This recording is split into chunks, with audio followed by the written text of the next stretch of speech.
안녕하세요. 게으른 개미입니다.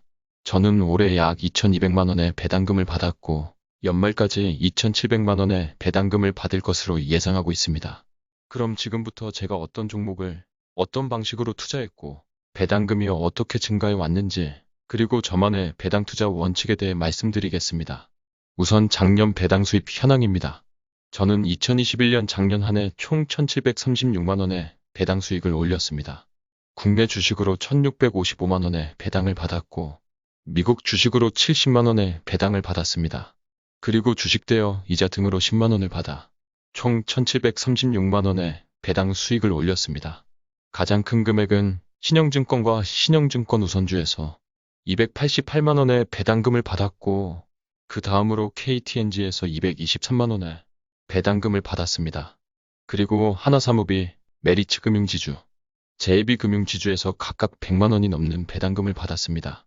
지금 말씀드린 금액은 모두 세금을 제외하고 실제로 계좌에 입금된 금액입니다. 그럼 22년 올해에는 얼마나 배당금을 받았을까요?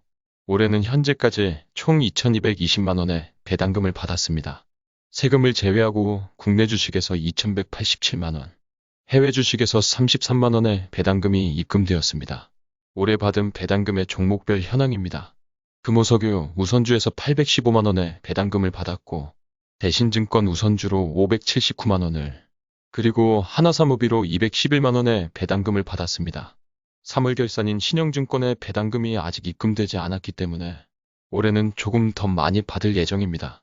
만약 전년과 동일한 수준인 한 주당 4,000원의 배당을 받는다면 신영증권으로 세금을 제외하고 400만 원 정도 입금될 예정이고 보유한 종목 중 반기 배당과 분기 배당을 하는 종목들의 배당금이 모두 입금되면 올해 예상되는 배당금은 2,700만 원 정도 될 예정입니다. 21년 한 해 받은 배당금은 1,736만 원이었는데 1년 만에 2,700만 원으로 1천만 원 가까이 늘었습니다. 제가 이 배당금을 받기 위해 투입한 원금은 얼마일까요? 우선 21년 받은 배당금 1,736만 원의 원금을 살펴보면 20년 12월 말 기준 투입된 원금은 국내 주식과 해외 주식을 합산하여 총 2억 4,500만 원이었습니다. 그리고 21년 한 해 동안 2,650만 원의 자금을 추가 투입하여 21년 12월 말 기준으로 투입된 원금은 2억 7,150만 원이었습니다. 2억 7,150만 원의 원금으로 받은 배당금이 2,700만 원에 이르는 셈이니 원금 대비 10%에 가까운 놀라운 배당금입니다. 그럼 제가 투자한 방법을 알려드리겠습니다. 제가 투자한 방법은 기본적으로 3단계로 이루어집니다. 아주 단순하며 직관적인 방법입니다. 첫 번째 단계는 싼 주식을 찾는다입니다. 저는 좋은 회사, 훌륭한 회사를 찾기보다 가치 대비 저렴하게 거래를 되는 싼 주식을 찾습니다. 아무리 좋은 회사, 훌륭한 회사라도 비싼 회사는 사지 않습니다. 여러분들 중 아무도 아우디, 벤츠 자동차가 좋다고 해서 시가 2억짜리 차량을 100억을 주고 사지는 않을 것입니다. 그런데 주식으로만 오면 이야기가 달라집니다. 수천만 원에서 1억이 넘는 주식을 매수하면서도 이게 제 값을 주고 사는지 판단하지 않는 경우가 허다합니다. 그저 유망한 주식, 훌륭한 주식, 미래먹거리 주식이라면서 얼마에 거래되는지 따지지 않고 사는 사람이 허다합니다. 이는 마치 벤츠 차량이 좋다면서 100억을 주고서 사는 셈입니다. 너무 비싸게 사는 거 아닌지 물어보면 아우디, 벤츠가 얼마나 좋은지 모르느냐면서 저에게 장황하게 설명하기 시작합니다. 저는 그 차량이 좋지 않다고 한 적이 전혀 없었는데도 말이죠. 저는 그저 적정한 가격이 아닌 것을 지적하는 것인데 많은 개인 투자자에게 이런 이야기들은 수십 년 전에나 통하던 구닥다리 이야기에 불과하다고 여겨지는 듯합니다. 아마도 주식은 단기적으로 하루에도 수십 번 가격이 변하고 단기적으로는 가격이 이유 없이 변동이 크기 때문에 100번 찍으면 평균적으로 50번은 맞게 될 것이고 그러다 보니 전 국민이 자칭 주식 전문가가 될 수 있기 때문으로 보여집니다. 싼 주식을 찾는 방법은 PER이 낮은 주식입니다. 아무리 구닥다리 방법이라고 하찮게 여겨도 PER은 많은 의미를 내포하고 있습니다. 팔리는 가격 대비 돈을 많이 번다는 의미가 곧 PER이니까요. 그리고 PBR 지표도 중요합니다. 두 번째 단계는 매수입니다. 돈이 생길 때마다 배당주를 매수하는 것입니다. 여러 배당주를 골고루 매수합니다. 돈이 생기면 배당주를 사고 배당금을 받으면 또 배당주를 사는 것입니다. 급여를 받는 월급쟁이로서 돈이 생기면 우리는 어딘가에 저장해야 합니다. 적금, 예금, 부동산, 채권, 금 등을 통틀어 가장 확실하고 안전한 저장 수단은 배당주라고 확신합니다. 배당주를 포함한 주식이라는 자산은 물가 상승을 그대로 반영하기 때문에 금리 인하기이든 금리 인상기이든 주식으로 우리는 그 가치를 보존할 수 있습니다. 세 번째 단계는 종목 교체입니다. 배당주를 골고루 매수하다 보면 별다른 이유 없이 갑자기 주가가 급등하는 경우가 있습니다. 그러면 시가 배당률이 떨어지게 됩니다. 이때는 수익 실현을 하고 다시 저렴한 배당주를 매수합니다. 당연하면서도 쉬운 이야기입니다. 가격이 오르면 팔고 박앤세일을 하면 사는 것이니까요. 주가가 떨어지면 어떡하냐고요? 우선 기업에 무슨 문제가 있는지 살펴봅니다. 대부분의 경우 기업에는 큰 문제가 없는데도 미스터 마켓이 우울증에 걸려 오르락 내리락 하는 것일 뿐입니다. 그렇다면 이것은 기회입니다. 배당금은 비슷할 것으로 예상되는데 배당률이 올라간다는 것은 강력한 매수 기회인 것입니다. 실제로 저는 2020년 3월 코로나로 주가가 급락했을 때 KT에 8천만 원 넘게 추가 매수하였습니다. 처음으로 빚을 내서 투자한 것입니다. 주가가 계속 떨어져도 두려울 게 없었습니다. 매년 8% 가까운 배당을 받으면 그만이니까요. 왜냐하면 코로나가 KT의 실적에 영향을 주지 않을 게 분명한데도 주가가 급락하였고 배당률이 8% 가까이 올라가는 것을 보고 과감하게 대출을 일으켜 추가 매수할 수 있었습니다. 이런 방법으로 두어 달 만에 2천만 원의 수익을 올릴 수 있었습니다. 배당주 투자는 생각보다 지겹습니다. 하지만 큰 하락의 가능성이 매우 희박합니다. 그만큼 편안한 투자를 할 수 있습니다. 요즘 나스닥이나 코스닥이 20%, 30% 이상 빠지는 상황에서도 대부분 배당주는 10% 정도밖에 조정을 보이지 않았습니다. 금년에 배당금을 받은 걸 고려하면 거의 하락하지 않은 주식도 많습니다. 현재 제 계좌 포트폴리오를 공개합니다. 일단 국내 주식 포트폴리오입니다. 배당률이 낮은 자산주 등 몇몇 종목을 제외하고 대부분 배당률이 7%를 넘는 종목들입니다. 제 계좌의 평균 배당률은 현재 7.7%입니다. 보유한 종목들이 올해와 같은 배당금을 준다고 가정하면 내년에 받을 배당금은 세금을 제외하고 총 3,176만 원이 예상되고 있습니다. 한 달로 계산하면 매월 265만 원의 배당금을 받는 셈이고 하루로 계산하면 8만 7천 원이 나옵니다. 즉 평일에도 주말에도 기념일에도 내가 하루 종일 놀기만 해도 저는 세금을 제외하고 매일 8만 7천 원의 배당금을 받는 셈입니다. 해외 주식에서 나오는 배당금을 제외하고도 말이죠. 해외 주식은 역시 고배당주 ETF인 SPYD만 모으고 있습니다. 초기 투자 원금은 1,500만 원이고 현재 평가액은 2,774만 원입니다. 투자 방법은 단순합니다. 배당금을 받으면 받은 배당금으로 SPYD를 다시 사고 있습니다. 분기마다 작게는 51달러에서 많게는 266달러까지 지금까지 총 7번의 배당을 받았습니다. 받은 배당금으로 계속 SPYD를 사모은 결과 지금은 487주를 보유하고 있습니다. 데이터가 쌓이게 되면 늘어나는 보유수만큼 배당금도 증가하는 모습을 볼 수 있을 것으로 기대하고 있습니다.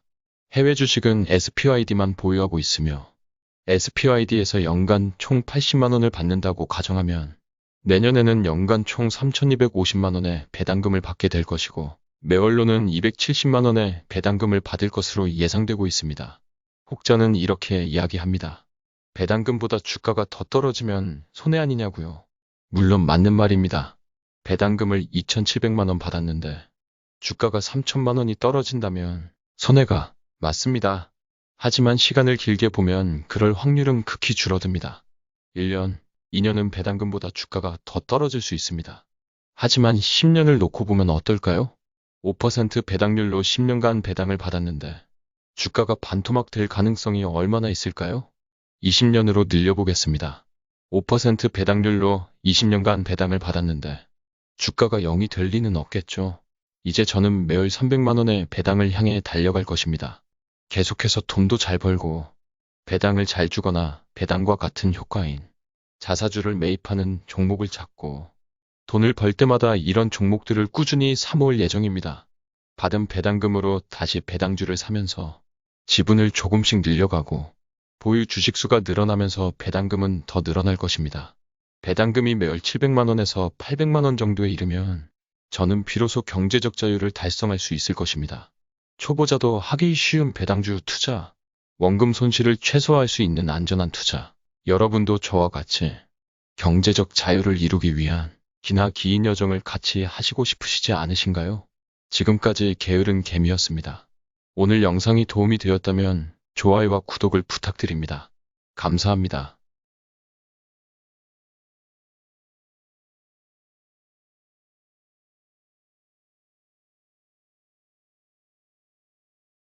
안녕하세요. 게으른 개미입니다. 저는 지난 2년 3개월간 주식 투자로 약 2억 4천만 원 가량을 벌었습니다. 메인 계좌 2개와 자잘한 계좌 7개를 운영 중인데 메인 계좌 2개를 보여드리겠습니다. 먼저 신한금융지주 계좌입니다. 2020년 2월 14일부터 2022년 5월 23일 월요일 오늘까지의 수익률을 공개합니다. 수익률은 87.45%이고 수익금은 1억 4,050만 원으로 현재 평가액은 2억 2,963만 원입니다.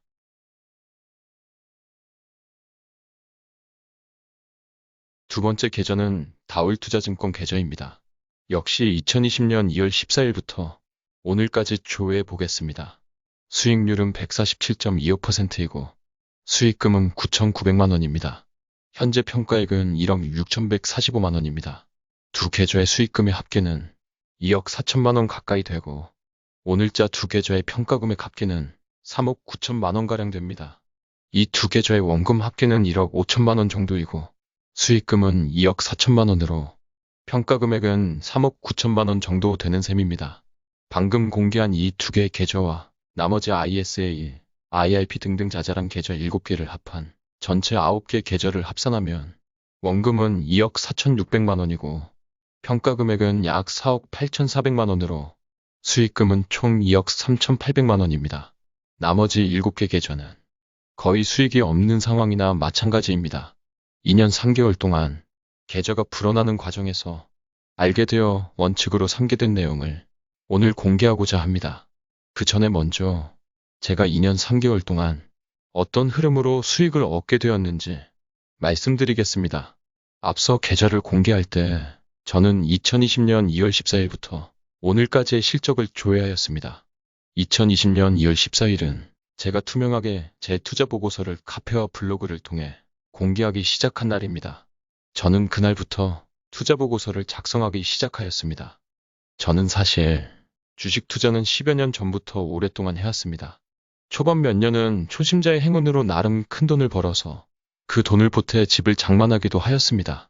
그러나 초심자의 행운이 지나가고 바이오, 테마주, 그리고 우리나라에 상장한 중국 주식에 투자해서 수천만 원 단위의 비교적 큰 손실을 경험하기도 하였습니다. 그 이후 월급이 조금씩 모여 어느새 1억 3천여만 원의 투자금이 되었고 귀중한 자산을 잃어서는 안 되겠다는 생각에 2020년 2월 14일 바로 이날부터 매주 보고서를 작성하면서 체계적으로 투자하기 시작하였습니다. 하지만 안타깝게도 이로부터 2달도 안 되어 코로나가 급속도로 확산되기 시작하였고 저의 소중한 자산은 마이너스 4천만 원을 기록하고 있었습니다. 그때 저는 큰 결심을 하게 됩니다. 대출을 일으켜 8,500만 원을 KT에 투자한 것입니다. 그 당시 가치투자연구소 네이버 카페에 빚을 내서 KT를 매수한 후 심정을 글로 올렸습니다. 그날은 3월 19일로 생생히 기억하고 있습니다. 당시 KT의 주가가 18,000원가량이었고 코로나로 핸드폰을 해지하는 사람은 주변에 보이지 않았으며 그에 따라 실적은 탄탄해 보였고 전국에 많은 부동산을 보유하고 있는 등 PBR도 0.5 정도밖에 되지 않았습니다. 게다가 배당금은 주당 6%를 넘을 게 거의 확실시 되었습니다. 주가가 오르지 않으면 매년 6% 넘는 배당을 받으면 된다라고 생각하니 마음이 편해졌습니다. 많은 분들이 저의 이 선택에 대해 성장주를 샀더라면 더 많이 올랐을 텐데요. 나스닥을 샀더라면 훨씬 더 많이 올랐을 텐데요. 라고 이야기를 하셨습니다. 하지만 그 당시 코스피가 1천이 깨진다는 말도 공공연히 나오고 있었고 많은 회사들이 매출이 반토막되고 실업자가 넘쳐날 것처럼 비관론이 팽배했었습니다. 실제로 그때 손절하고 주식시장을 떠난 사람도 여럿 봤습니다. 코스피가 800 간다는 전문가도 있었습니다. 그럼에도 제가 과감하게 투자할 수 있었던 이유는 바로 배당주의 힘을 알고 있었기 때문이었습니다. 저한테는 엄청난 큰 돈이었지만 배당만 받고 버티기만 하면 주가가 안 올라도 원금을 잃을 가능성이 희박해 보였기 때문에 과감해질 수 있었던 것입니다. 그 한 번의 선택으로 저는 2달도 되지 않아 2천만 원 정도 투자금을 불릴 수 있었습니다. 그 이후 저에게 수익을 안겨준 종목들은 삼보판지, DI동일, 오스템임플란트, 아세아제지, JB금융지주, 메리츠금융지주 이런 종목들입니다. 오스템임플란트를 제외하고 모두 PER이 5가 되지 않았고 PBR은 1에 현저히 미치지 않았으며 배당은 4% 이상의 일부 종목은 자사주를 적극적으로 매수한 종목들입니다. 오스템임플란트는 독과점 시장에서 엄청난 성장이 확실시되는데도 PER이 10 정도밖에 되지 않던 상황으로 저는 오스템임플란트에 투자하여 약 1,500만 원 정도로 2배 넘는 수익을 올렸습니다. 저는 투자를 시작한 이후로 2년 3개월 넘도록 한 주도 빠지지 않고 제 블로그에 보고서를 올리고 있습니다. 투자를 시작할 당시에는 가치투자연구소 카페에 올렸고 이후에는 제 블로그를 통해 공개하고 있습니다. 이제는 유튜브를 통해서도 매주 보고서를 올리고 있습니다. 그간의 월별 실적은 다음과 같습니다. 2020년에는 57.4% 총 1억 3,209만 원의 수익을 올렸고 2021년에는 28% 총 1억 843만 원의 수익을 올렸습니다. 2022년에는 마이너스 0.5% 238만 원의 마이너스를 기록하고 있습니다. 2022년 코스피와 코스닥이 10% 넘게 빠진 걸 감안하면 양호한 실적을 올리고 있습니다.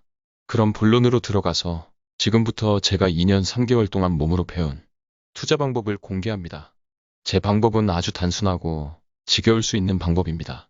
하지만 비교적 확실하고 검증된 투자 방법이라고 생각합니다. 저는 100년이 넘는 기간 동안 거쳐간 많은 투자대가들의 귀중한 책들을 읽었고 그 책들과 투자대가들의 말들이 모두 비슷한 방향을 가리키고 있는 것을 알게 되었습니다. 제가 세운 첫 번째 원칙은 돈을 잘 버는 회사에 투자하는 것입니다. 초등학생도 알만한 기본 중의 기본, 상식 중의 상식입니다. 저는 1천억짜리 회사가 1년에 100억을 못 벌면 쳐다보지 않으려 합니다. 즉, PER이 10 이상이라면 제 투자 대상에서 거의 제외됩니다. PER이 10 이상인 종목 중에도 좋은 종목은 분명히 많이 있을 것입니다. 하지만 우리나라에는 2,500 종목이나 있습니다. 확률이 높고 안정적인 것만으로도 넘쳐납니다. 워렌 버핏의 스승인 벤저민 그레이엄은 PER이 20 이상인 주식을 습관적으로 사는 사람은 장기적으로 큰 돈을 잃기 쉽다고 하였습니다. 기계적으로 점검하지 않으면 고PER을 정당화하는 그럴듯한 논리가 판치는 강세장의 유혹에 휘말려 들기 일쑤라고 하였습니다. 피터 린치는 우량주의 PER이 3배에서 6배에 이를 때에는 투자에서 손해를 볼 가능성이 희박하다고 말했습니다. 이런 이유들로 지금 현재 돈 못 버는 종목까지 내 시간을 써가며 공부할 필요가 전혀 없다고 생각합니다. 두 번째 원칙은 고배당 주식입니다. 물론 자사주 매입도 같은 의미입니다. 제가 초창기에 중국 주식에 투자해서 실패한 경험이 있다고 했습니다. CKH와 차이나그레이트라는 회사였습니다. CKH는 건강기능식품을 만드는 회사로 PER이 사도 되지 않는 말도 안 되는 밸류를 가진 회사였는데 배당은 하나도 주지 않았습니다. 즉, 장부상에는 엄청난 돈을 벌고 있다고 하는데 확인할 길은 없었습니다. 제가 투자를 실패한 이유는 이런 회사들이 엄청난 돈을 벌고 있다는데 그게 숫자로만 기재되어 있어 이를 확인하지 못한 것 때문입니다. 몇 년이 지나 실적은 적자로 바뀌었고 대표도 바뀌고 개미들의 피만 빨아먹은 채로 회사는 바람과 함께 사라져버렸습니다. 실제 그런 회사가 있었는지, 과연 건강기능식품을 팔기는 팔았는지 확인할 방법도 없었습니다. 그러면 지금 저는 이런 실수를 다시 하지 않기 위해 어떻게 하고 있을까요? 그에 대한 해답은 바로 배당입니다. 배당금은 실제로 현금을 충분히 벌어들이는 회사만 줄 수 있는 것입니다. 켈리 라이트의 저서 배당은 절대 거짓말하지 않는다에서 이야기하는 내용도 이와 같은 시각에서 볼 수 있습니다. 세 번째 원칙은 낮은 PBR의 주식을 사는 것입니다. PBR은 회사의 가격과 부채를 뺀 자산의 가치의 비를 말합니다. 즉, 시총 2조짜리 회사가 자산이 2조이고 부채가 1조이면 부채를 뺀 순자산이 1조이므로 PBR은 이 나누기 1을 하여 2가 됩니다. PBR이 낮으면 낮을수록 투자자의 마음은 편안해집니다. KT에 큰 금액을 투자할 때에도 저는 KT가 가진 부동산만으로도 KT의 시가총액을 넘는다는 것을 알았기 때문에 비교적 마음 편히 투자할 수 있었습니다. 비록 KT가 그 부동산을 언제 현금화할 수 있을지 모르더라도 이를 무시해서는 안 됩니다. 지금까지 이야기한 낮은 PER, 낮은 PBR, 배당, 자사주 매입 등 여러 가지 요소로 안전마진을 확보할수록 좀 더 확실히 돈을 벌 수 있고 마음도 편안하게 장기 투자할 수 있는 것입니다. 마지막 네 번째 원칙은 분산 투자입니다. 우리가 투자하는 회사에 가능성이 제로인 것은 사실상 없습니다. 우주를 떠돌던 운석이 내일 우리 집에 떨어질 확률도 희박할지언정 결코 제로는 아닙니다. 한 종목에 확신이 들어서 몰빵 투자를 했는데 절대 일어나지 않을 것 같았던 일이 일어날 수도 있습니다. 인생이 두 개라면 첫 번째 인생을 리셋하면 되겠지만 인생은 아쉽게 한 번입니다. 절대 일어나지 않을 것 같았던 일이 당장 내일 나에게 일어나 바로 내일 길바닥에 나 앉을 수 있다는 생각을 하면 끔찍합니다. 분산 투자를 해야 어떤 상황에서도 주식시장에서 한 방에 사라지지 않고 살아남아야만 다시 회생할 수 있는 것입니다. 지금까지 말씀드린 네 가지 원칙은 사실 너무나 간단하고 직관적이고 쉽습니다. 그리고 그 많은 주식 투자 현인들이 가리키고 있는 공통된 방향입니다. 주식시장에는 수없이 많은 투자 방법이 있습니다. 책이나 유튜브, 증권방송을 보면 정말 다양한 방법을 소개합니다. 저는 기본을 지키는 것이 첫 번째라고 생각합니다. 돈 잘 버는 기업이면서 자산도 튼튼하고 배당이나 자사주 매입을 꾸준히 해주는 주식들을 찾아 골고루 분산 투자하는 방법. 저는 이 방법이 우리가 선택할 수 있는 가장 안전하고 편안하고 또 어떤 방법보다 확실하게 내 자산을 불려준다고 생각합니다. 앞으로도 저는 이 원칙을 지키며 꾸준히 투자를 진행하려 합니다. 지금까지 게으른 개미였습니다. 내용이 도움이 되었다면 구독과 좋아요를 부탁드립니다. 감사합니다.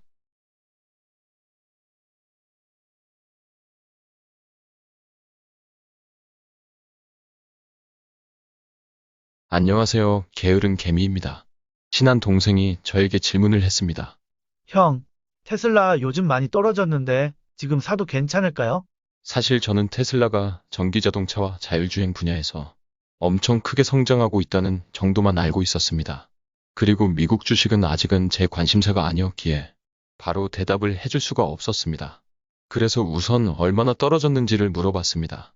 1100불 넘던 가격이 요즘 700불 가까이로 떨어졌어요. 400불이나 떨어졌으니 한번 오르지 않을까요? 단기에 다시 오를 가능성이 높다고 생각한 듯 하였습니다. 하지만 이 친구도 테슬라가 점점 잘 팔리고 있다는 점, 그리고 미래에는 더 많은 테슬라 자동차가 팔릴 것이라는 전망 정도만 알고 있을 뿐, 현재 테슬라의 시가총액과 이익, PER, PBR 등에 대해서는 전혀 인지하고 있지 않았습니다. 이는 마치 강남 아파트가 좋은 건 누구나 인정하는데 아파트 가격이 10억인지 100억인지도 모르고 살까 말까를 고민하고 있는 것과 같습니다. 집에 와서 테슬라의 재무제표를 간단하게 살펴보았습니다. 역시 매출액, 영업이익, 순이익이 꾸준히 증가하는 훌륭한 실적을 보여주고 있었습니다. 가장 최근인 22년 1분기에 매출은 23조 8천억이고 영업이익은 4조 5,700억, 순이익은 4조 2천억 원을 올렸습니다. 하긴 주변에서도 이제는 테슬라를 심심치 않게 발견할 수 있습니다. 10년도 안 되어 이렇게 큰 성장을 보인 몇 안 되는 회사임에는 틀림없습니다. 그럼 가격은 얼마에 거래되고 있을까요? 시가총액을 보니 무려 872조 8,271억입니다. 87조가 아니라 872조입니다. 21년 이익을 기준으로 하면 PER이 124.5가 나오고 PBR이 22.8이 나옵니다. 22년 예상이익으로 하면 조금 더 낮아질 것이고 주가가 그대로라면 매년 성장함에 따라 PER, PBR 지표는 계속 낮아질 것입니다. 주가가 많이 떨어졌는데도 이 정도 무거운 시총의 회사가 이 정도 높은 밸류를 받는 것을 보고 한편으로는 조금 무서웠습니다. 이런 숫자는 보통 시총 1000억대의 코스닥 바이오 종목에서나 자주 보던 숫자였으니까요. 우리나라에는 테슬라와 시총으로 비교할 주식이 없습니다. 삼성전자도 시총이 400조 밖에 안 되니까요. 삼성전자 우선주를 포함해도 450조 정도 수준입니다. 그나마 시총이 가장 큰 삼성전자와 비교하면 시가총액은 반값인데 이익은 삼성전자가 6배 가까이 많습니다. 자본은 8배 가까이 많습니다. 삼성전자는 가지고 있는 자산을 다 팔면 그것만으로도 부채를 제외하고 300조 넘게 나옵니다. 하지만 테슬라는 가지고 있는 자산을 다 팔아도 부채를 갚으면 38조 밖에 안 남네요. 870조나 주고 회사를 사도 만약 영업을 중단한다면 38조밖에 못 건집니다. 물론 영업을 중단할 리는 없습니다. 어느 정도 주가가 하방을 지지해주냐를 판단할 때 참고할 지표로 보시면 됩니다. 숫자로만 보면 느낌이 와닿지 않습니다. 눈에 보기 좋게 그래프로 나타내보면 다음과 같습니다. 순이익의 차이가 엄청 크게 느껴지지요. 테슬라가 엄청난 성장을 해서 2배의 이익을 나타내도 삼성전자의 반도 안 되는 이익입니다. 삼성전자가 왠지 초라해 보이기까지 합니다. 삼성전자가 사양산업에 속한 회사도 아닌데 말이죠. 그만큼 삼성전자가 제 값을 못 받고 있다는 생각이 듭니다. 테슬라와 삼성전자와 금호석유를 같이 비교를 해보았습니다. 공정한 비교를 위해 세 회사가 똑같은 시총 1억당 얼마를 벌었는지, 시총 1억당 얼마의 자본을 가지고 있는지 비교를 해보았습니다. 그리고 금호석유는 21년에 반짝 이익을 보였기 때문에 이를 감안하여 21년 실적으로 계산하지 않고 피크아웃으로 크게 이익이 감소한 22년 1분기 실적을 내배하여 계산하였습니다. 시총 1억 원당 수익을 보면 테슬라는 80만 원을 벌었고 삼성전자는 983만 원을 벌었고 금호석유는 3,489만 원을 벌었습니다. 테슬라가 앞으로 10배를 더 벌어도 1억당 수익이 800만 원으로 삼성전자가 183만 원을 더 많이 벌고 있는 셈입니다. 10배 성장하는 건 정말 쉽지 않을 텐데 말이죠. 테슬라가 40배를 더 벌어도 금호석유보다 적게 벌고 있는 셈입니다. 금호석유는 피크아웃으로 실적이 확 줄었는데도요. 참고로 금호석유는 실적이 흑자와 적자를 드나드는 기업이 아닙니다. 무려 70분기 이상 흑자를 기록하고 있는 탄탄한 회사입니다. 역시 한번 그래프로 살펴보겠습니다. 1억 원당 수익의 차이가 너무 극단적인 모습입니다. 1억 원당 자본도 엄청난 차이입니다. 금호석유는 1억 원당 자본이 1억 2천만 원이 넘습니다. 사업을 접고 자산을 다 판 다음에 부채를 갚고 나면 2천만 원이 오히려 이득입니다. 그만큼 경영진이 무능력하다는 소리도 됩니다. 회사의 가치가 이렇게 떨어질 때까지 방치한 셈이니까요. 반대로 테슬라의 경영진은 회사의 가치를 아주 훌륭하게 올려놓았습니다. 테슬라는 효율적인 자금 확보에 있어서 아주 유리한 상황입니다. 결론적으로 저는 아는 동생에게 테슬라 주식을 나라면 사지 않겠다라고 말해주었습니다. 제가 테슬라에 대해 잘 몰라서 이런 판단을 내린 것일 수도 있습니다. 10년 뒤에 전 세계 자동차 시장의 대부분을 차지한다거나 자율주행이나 획기적인 신기술로 세계를 변화시킬 수도 있습니다. 단지 저의 투자 성향과 맞지 않고 오로지 현재까지의 숫자들과 제가 알고 있는 범위와 기준에서 판단한 내용이니 감안해 주셨으면 좋겠습니다. 주식의 가격은 실적과 관계없이 큰 폭으로 오르기도 하고 내리기도 하지만 제 기준에는 너무 리스크가 큰 투자 같습니다. 2배 오를 수도 있고 반값이 될 수도 있다면 투자를 안 하는 게 정답이라고 생각하기 때문입니다. 안전하게 5%, 10%를 꾸준히 달성하면서 이 바닥에서 도태하지 않는 게 제가 추구하는 방향이기 때문입니다. 지금까지 게으른 개미였습니다.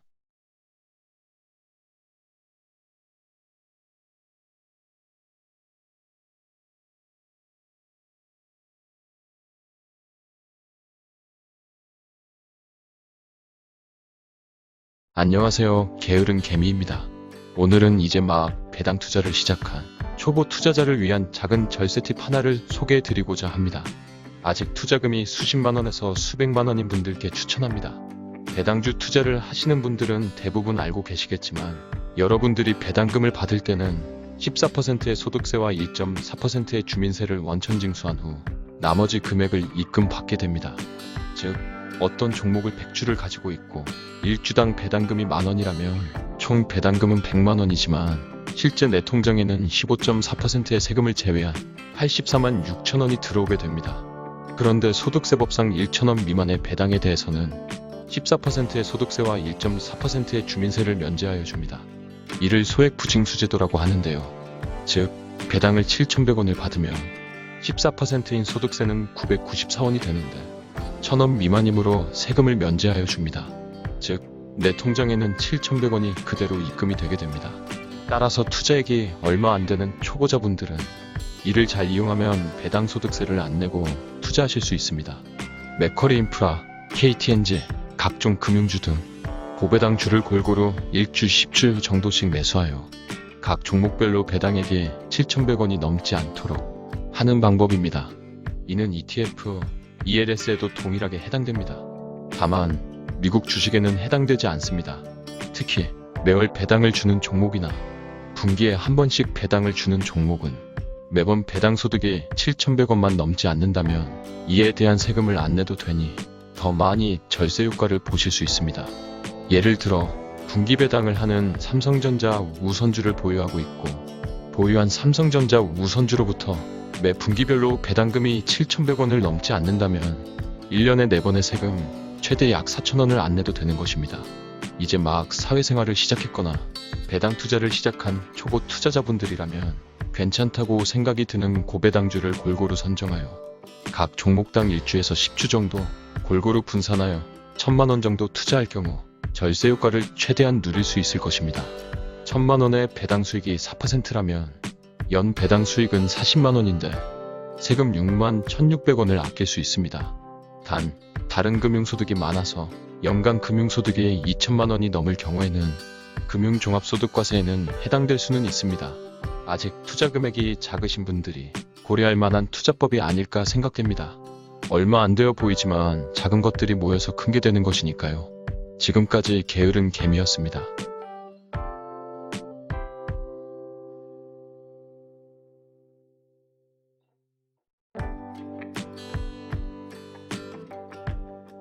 안녕하세요. 게으른개미입니다. 오늘은 대신증권의 22년 1분기 실적이 발표되었습니다. 22년 1분기 영업이익은 904억으로 전년 동기보다 300억가량이 줄었습니다. 22년 1분기 순이익은 662억 원으로 전년 동기보다 310억가량이 줄었습니다. 작년 역대급 실적을 올렸기 때문에 어느 정도 줄어들 것으로 예측한 그대로의 결과를 보여주었습니다. 22년 3월 말 기준 대신증권의 자본총계는 2조 6,030억입니다. 그럼 22년 1분기 실적의 세부 내용을 살펴보겠습니다.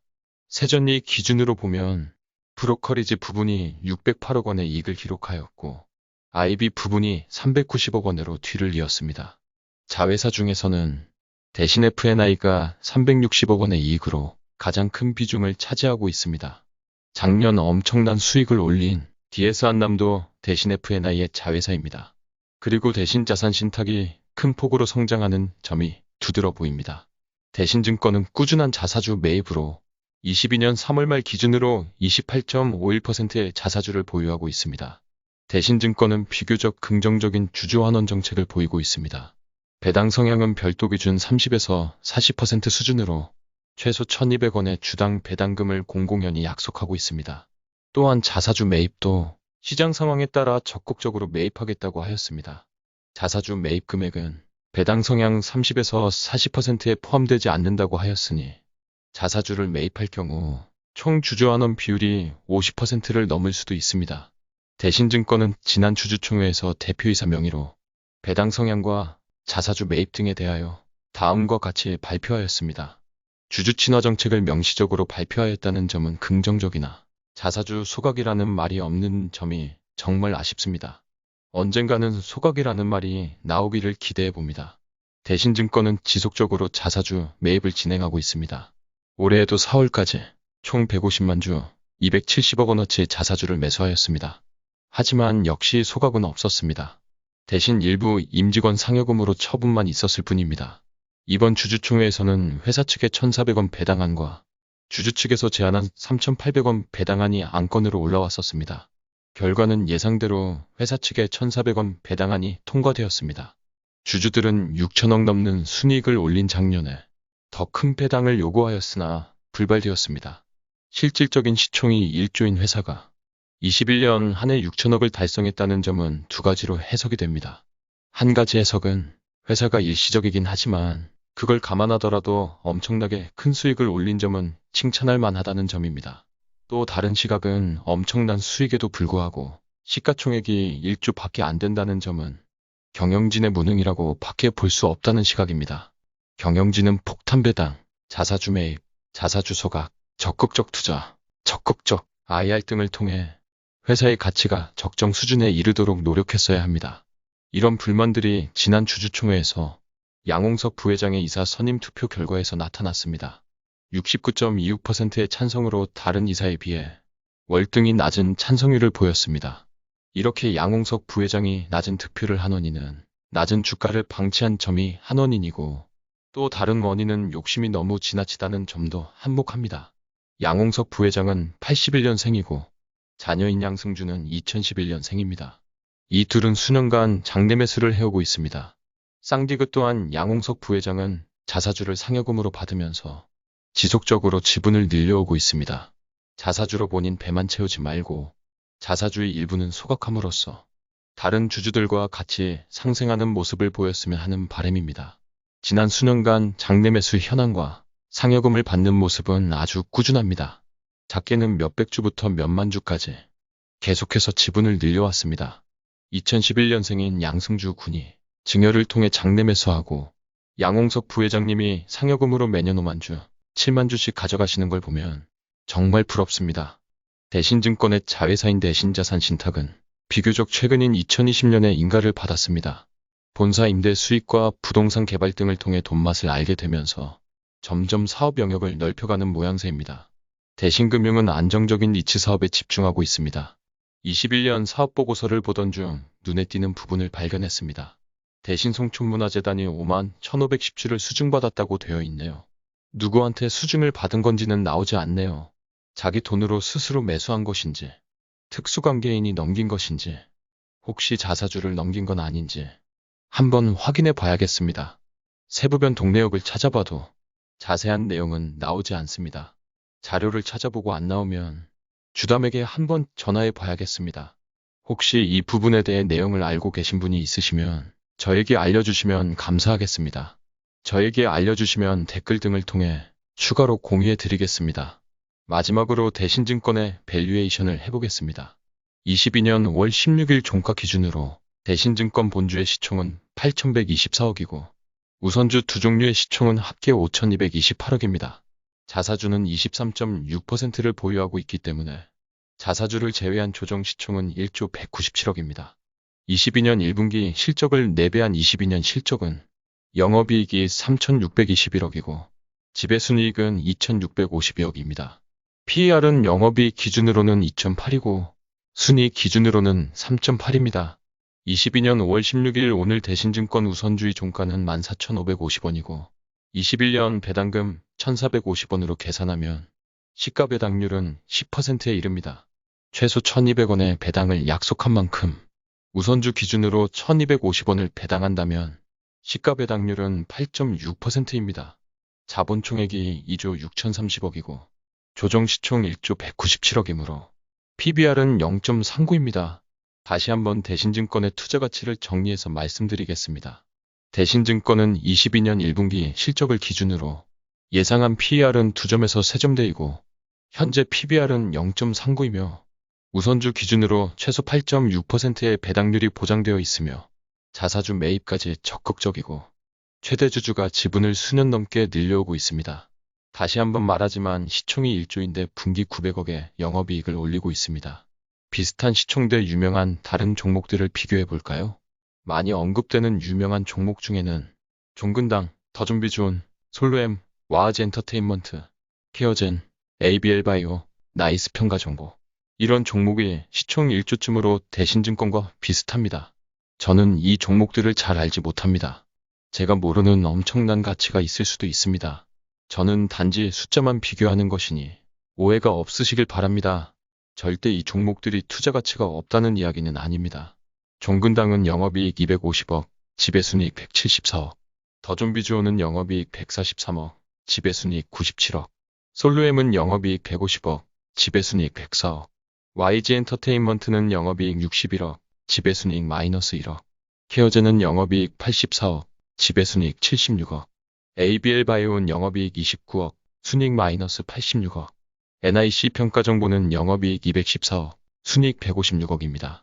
다시 한번 말하지만 대신증권은 작년에 일회성으로 엄청난 이익을 올리고 올해는 일시적 이익이 없는 상태인데도 1분기 영업이익이 904억이고 순이익 662억입니다. 시각적으로 살펴보면 그 차이를 체감할 수 있습니다. 아무리 사람들이 성장주를 좋아한다지만 다른 종목들이 2배 성장해도 이익이 어떤 종목의 반도 안 된다면 그래도 성장주를 선택해야 할까요? 대신증권은 PER, PBR, 고배당, 자사주 매입 등을 고려할 때 안전마진은 확실한 종목임에 틀림없어 보입니다. 지금까지 게으른개미였습니다.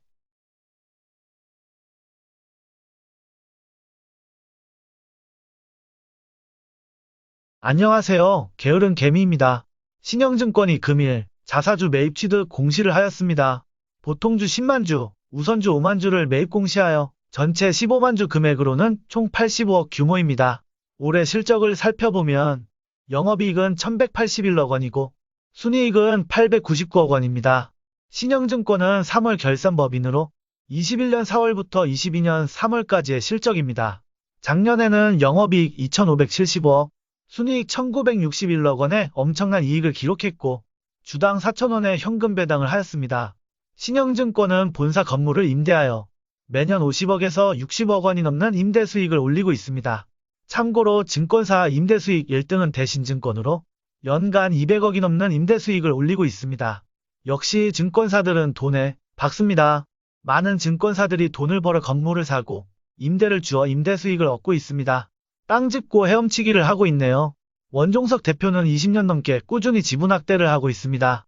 돈이 생길 때마다 꾸준히 조금씩 매수하는 방법으로 지분을 모으고 있습니다. 아직은 10%도 안 되는 지분이지만 정말 놀랍도록 꾸준하게 모아가고 있습니다. 올해 4월에도 돈이 생길 때마다 계속 사는 것 같습니다. 312주를 살 때도 있고 6,300주를 살 때도 있습니다. 월급을 받아서 사는 것도 있겠지만 상여금을 자사주로도 받아갑니다. 올해는 6,684주의 자사주를 상여금으로 받아가셨습니다. 원종석 대표님, 지분을 모아가는 것도 좋지만 자사주 매각 좀 해주세요. 주주들도 같이 먹고 좀 삽시다. 자사주 다 상여금으로 받아가실 건가요? 상여금으로 자사주를 꾸준히 받아가시면서 소각은 하나도 안 하시는 모습이 보기는 좋지 않네요. 3월에도 3월 17일에 1000주를 장내 매수하였고 3월 24일에 1668주를 장내 매수하였네요. 이런 공시가 20년째 이어지고 있습니다. 가치투자의 명가 신영증권답게 꾸준함은 정말 존경스럽습니다. 신영증권은 자사주 비중이 높기로 유명합니다. 신영증권보다 자사주 보유 비중이 높은 종목은 저는 아직 못 본 것 같습니다. 전체 1644만 주 중 840만 주의 자사주를 보유하고 있습니다. 자사주 비중이 51.1%에 이릅니다. 최근 2년만 보더라도 오늘의 자사주 매입 공시를 포함하여 본주는 2회 20만 주를 매입 공시하였고 우선주는 6회 총 35만 주를 매입 공시하였습니다. 다만 최근 21년 7월에 신영증권 우선주를 5만 주 매수하겠다고 신고하였으나 실제는 8,532주만 매수하였습니다. 자사주 매수도 위탁 매입하지 않고 직접 매입을 통해 수수료를 아끼는 모습을 보여주고 있습니다. 작은 것 하나하나까지 정말 철저합니다. 매수할 때에도 매수를 통해 가격을 올리지 않고 철저하게 저가 매수만으로 자사주를 매입했던 기억이 있습니다. 이번 자사주 매입도 주가가 떨어져서 매력이 높아졌기 때문으로 보여집니다. 신영증권의 밸류에이션을 해보도록 하겠습니다. 22년 5월 10일 기준으로 본주의 시총은 5,294억이고 우선주의 시총은 3,992억이며 자사주 비율은 51.1%로 실질적 시총은 4,538억입니다. 올해 연간 영업이익은 1,089억 원이고 지배순이익은 829억 정도로 추정됩니다. 영업이익 기준으로 PER은 4.2, 순이익 기준으로 PER은 5.5입니다. 전년 배당익을 기준으로 현재 시가 배당률은 7.1%이며 올해는 이익이 줄었기 때문에 배당이 조금 줄어들 수도 있습니다. 다만 신영증권은 2020년에 실적이 크게 하락하였음에도 배당금은 2,750원에서 2,500원으로 약간만 줄였던 적이 있습니다.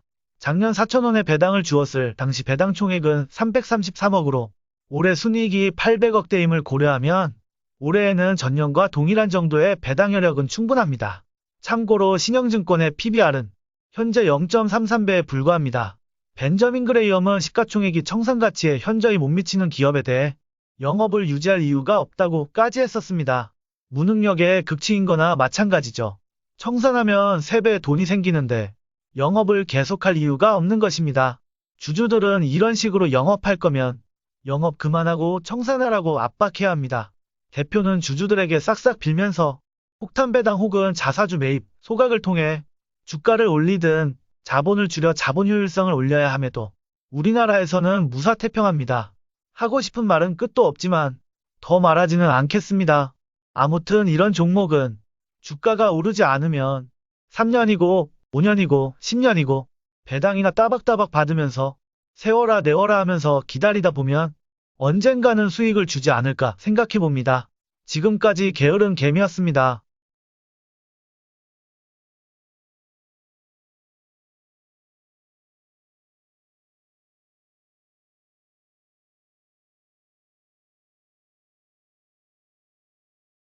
안녕하세요. 게으른 개미입니다. 제가 좋아하는 투자 대가들의 명언을 모아봤습니다. 그럼 바로 시작합니다. 주식시장은 인내심이 없는 자로부터 인내심이 많은 자에게로 돈이 넘어가도록 설계되어 있다. 워렌 버핏. 강세장에서 최대의 도박으로 최대의 이익을 얻은 사람들은 거의 항상 필연적으로 뒤따르는 약세장에서 가장 큰 손실을 보는 사람들이다. 벤저민 그레이엄. 인기 주식은 빠르게 상승한다. 그러나 희망과 허공만이 높은 주가를 지탱해 주기 때문에 상승할 때처럼 빠르게 떨어진다. 빠르게 처분하지 못하면 이익은 손실로 둔갑한다. 피터 린치. 일단 우량주 몇 종목을 산 다음 수면제를 먹고 몇 년 동안 푹 자라. 앙드레 코스톨라니. 장기적으로 뛰어난 투자 성적을 얻으려면 단기적으로 나쁜 성적을 견뎌내야 한다. 찰리 멍거. 가치에 대한 확고한 신념이 있어야만 수익이 발생하지 않는 기간을 버텨낼 수 있다. 하워드 막스. 예측하지 마라. 연방준비제도 이사회 의장이 된 앨런 그린스펀은 1973년 강세장을 예측했으나 73년과 74년은 대공황 이후 최악의 경제성장과 최악의 주식시장의 해로 판명되었다. 벤저민 그레이엄. 투자의 성공 여부는 얼마나 오랫동안 세상의 비관론을 무시할 수 있는지에 달려있다. 피터 린치. 당신이 잠자는 동안에도 돈이 들어오는 방법을 찾지 못한다면 당신은 죽을 때까지 일을 해야 할 것이다. 워렌 버핏. 단기간에 부자가 되는 3가지 방법이 있다. 부유한 배우자를 만나는 것, 유망한 사업 아이템을 갖는 것, 주식 투자를 하는 것. 앙드레 코스톨라니. 주식시장에서는 모두가 흥분해서 달려드는 주식에 프리미엄을 붙인다. 일종의 오락세라고 할 수 있다. 반면 아무도 쳐다보지 않는 따분한 주식은 할인해준다. 이렇게 할인된 가격으로 거래되는 주식을 많이 사두라. 랄프 엔저. 다른 사람들이 무작정 확신하고 공격적으로 매수할 때 우리는 매우 신중해야 한다. 다른 사람들이 공포심에 아무것도 하지 않거나 패닉 상태에서 매도할 때 우리는 공격적이어야 한다. 하워드 막스. 모두가 탐욕스러울 때 두려워하고 모두가 두려워할 때 탐욕스러워라. 워렌 버핏. 주식을 평가하는 최선의 방법은 해당 기업의 현금 흐름을 분석하는 것이다. 세스 클라만. 이 산업에서 실력이 뛰어나다는 것은 10번 중 6번을 맞춘다는 것이다. 10번 중 9번 맞출 수는 없다. 피터 린치. 현명한 투자자는 비관주의자에게서 주식을 사서 낙관론자에게 판다. 벤저민 그레이엄. 10년 이상 보유할 주식이 아니면 10분도 보유하지 마라. 워렌 버핏. 이자율이 낮으면 이것저것 생각하지 말고 다이빙처럼 주식시장에 점프하라. 앙드레 코스톨라니. 약세장은 언제나 일시적이었다. 비즈니스 사이클이 바닥을 치고 1개월 내지 12개월 후 주가는 상승 전환한다. 존 템플턴. 시장의 타이밍을 맞추려고 애쓰는 것은 스스로를 불안과 초조의 깊은 늪으로 빠뜨리는 지름길이다. 랄프 웬저. 투자자는 무엇이 옳고 그른지에 대해 자신만의 생각과 아이디어, 방향을 가지고 있어야 하며 대중에 휩쓸려 감정적으로 행동하지 않아야 한다. 앙드레 코스톨라니. 투자는 IQ나 통찰력 혹은 기법의 문제가 아니라 원칙과 태도의 문제이다. 벤저민 그레이엄. 최적의 매수 타이밍은 시장에 피가 낭자할 때이다. 설령 그것이 당신의 피일지라도. 존 템플턴. 첫 번째 규칙은 절대로 잃지 말아라는 것이고, 두 번째 규칙은 첫 번째 규칙을 절대로 잊지 말아라는 것이다. 워렌 버핏. 저축과 투자의 첫 번째 목표는 인플레이션을 이기는 것이다. 여러분들의 돈은 거꾸로 돌아가는 쳇바퀴 위에 있다. 피터 린치. 자산가치라는 허리띠가 이익이라는 멜빵의 보호를 받을 때 가장 큰 편안함을 느낀다. 세스 클라만. 너무 많은 투자자들이 전망과 추세에 초점을 맞추고 있다. 가치에 초점을 맞출 때 더 많은 수익이 얻어진다. 존 템플턴. 평범한 지능을 가지고 있다면 조바심을 절제할 수 있어야 한다. 조바심 때문에 많은 투자자들이 문제에 부딪힌다. 워렌 버핏. 영리한 투자자의 고전적 정의는 모두가 팔고 있는 약세장에서 매수해서 모두가 사고 있는 강세장에서 매도하는 사람이다. 벤저민 그레이엄. 잘 사기만 한다면 절반은 판 것이나 다름없다. 즉 보유 자산을 얼마에 언제 누구에게 어떻게 팔지에 대해 고심하느라 많은 시간을 보내지 않아도 된다. 저가 매수했다면 위 문제들은 저절로 해결될 것이다. 하워드 막스. 기업을 공부하지 않고 주식에 투자하는 것은 포커를 칠 때 카드를 보지 않고 돈을 꺼는 것과 같다. 피터 린치. 개를 데리고 산책을 나갈 때 개가 주인보다 앞서거니 뒤서거니 할 수는 있어도 주인을 떠날 수는 없다.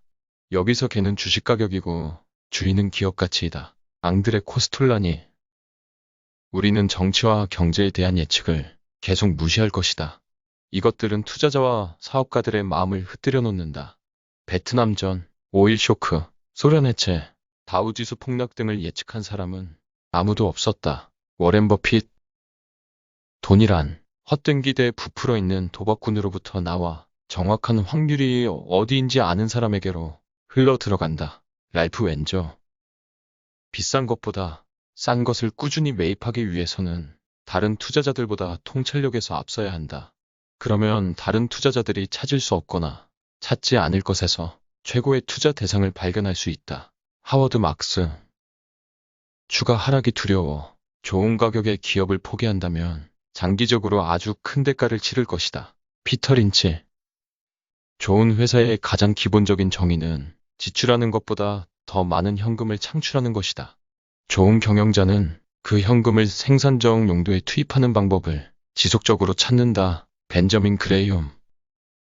주식시장에서 바보보다 주식이 많으면 주식을 사야 할 때고 주식보다 바보가 많으면 주식을 팔아야 할 때이다. 앙드레 코스톨라니. 지금까지 제가 좋아하는 가치투자 대가들의 명언들을 골라서 말씀드렸습니다. 주식시장에서 30년 혹은 50년 이상 훌륭한 성적을 거둔 세계적인 투자자들의 명언을 자주 듣다 보면 나도 모르게 주식의 대가가 될 것이라고 확신합니다.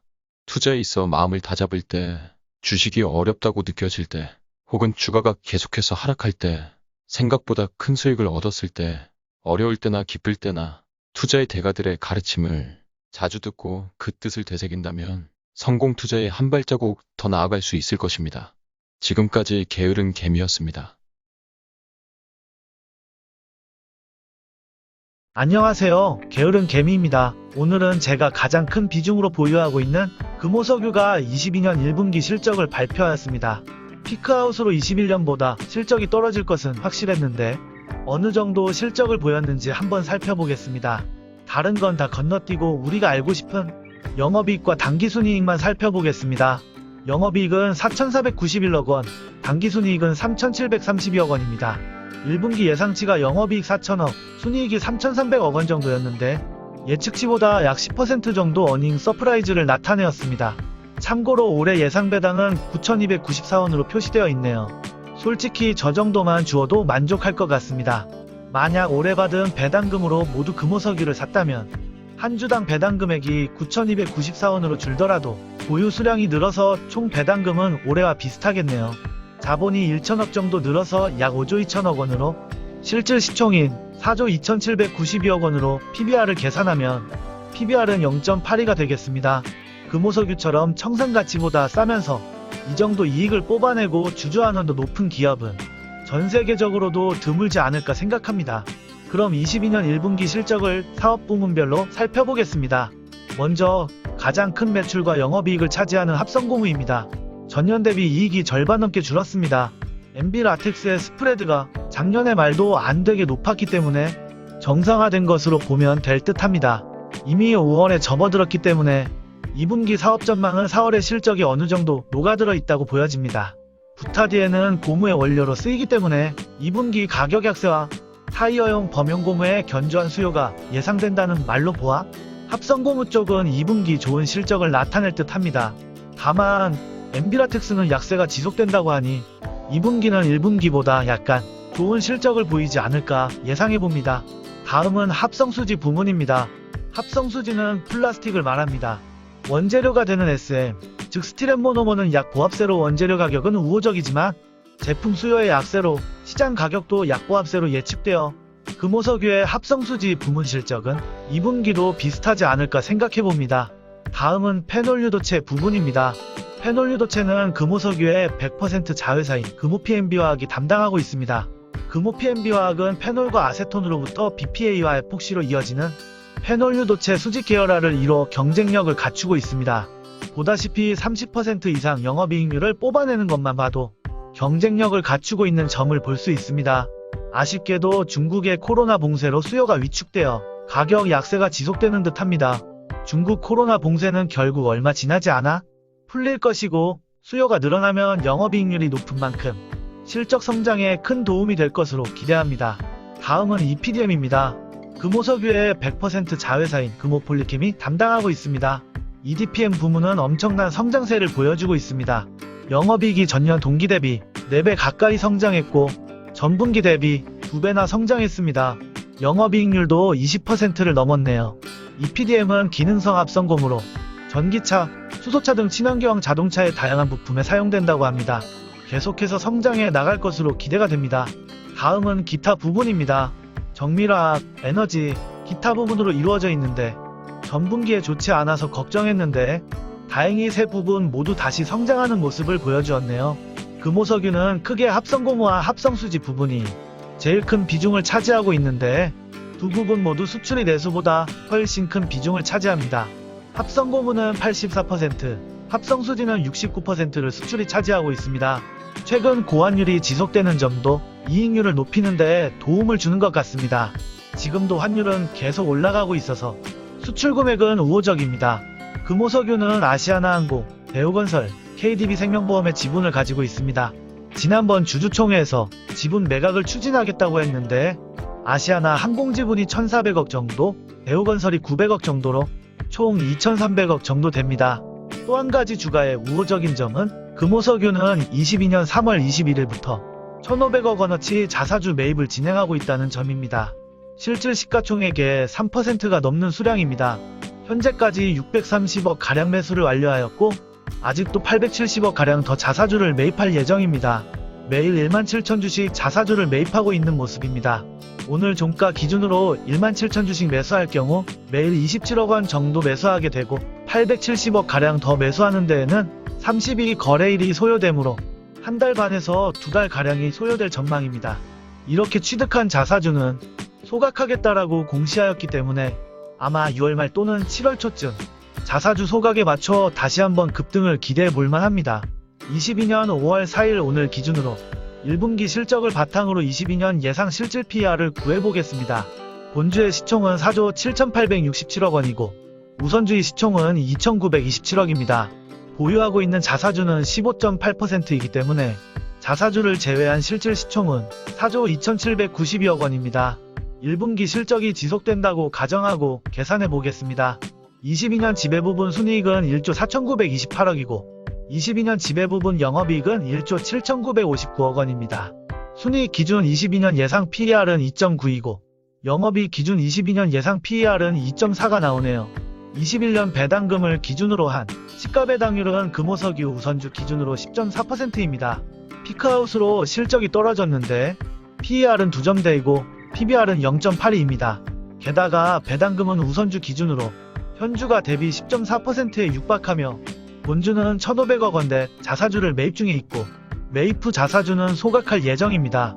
정말 아름다운 실적과 주주환원입니다. 저는 현재 금호석유 우선주를 1717주를 보유하고 있고 매입가는 총 1.8억이고 1476만원의 마이너스를 보이고 있습니다. 배당을 세금 제외하고 800만원가량 받았기 때문에 배당을 제외하면 600만원대 마이너스입니다. 분산 투자의 원칙을 어느 정도 훼손하면서까지 비중을 높였기 때문에 더 이상 매수하지는 않지만 걱정 없는 종목임에는 틀림없습니다.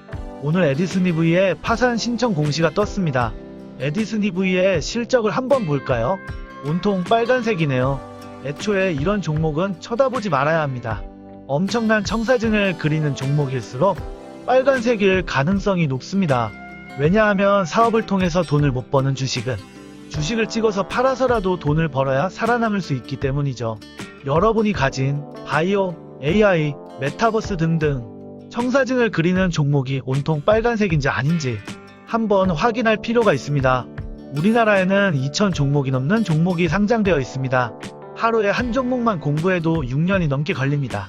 즉, 저런 빨간색 종목까지 신경 쓸 필요가 없다는 이야기입니다. 몇 년 뒤에 수천억을 벌 수 있다고 얘기하는 종목에 귀 기울이지 말고 이미 수천억을 벌고 있는 기업에 귀 기울여야 합니다. 돈을 벌겠다는 생각은 돈을 잃게 만들고 잃지 않는 투자를 하겠다는 생각은 돈을 벌게 만든다고 생각합니다. 지금까지 게으른 개미였습니다.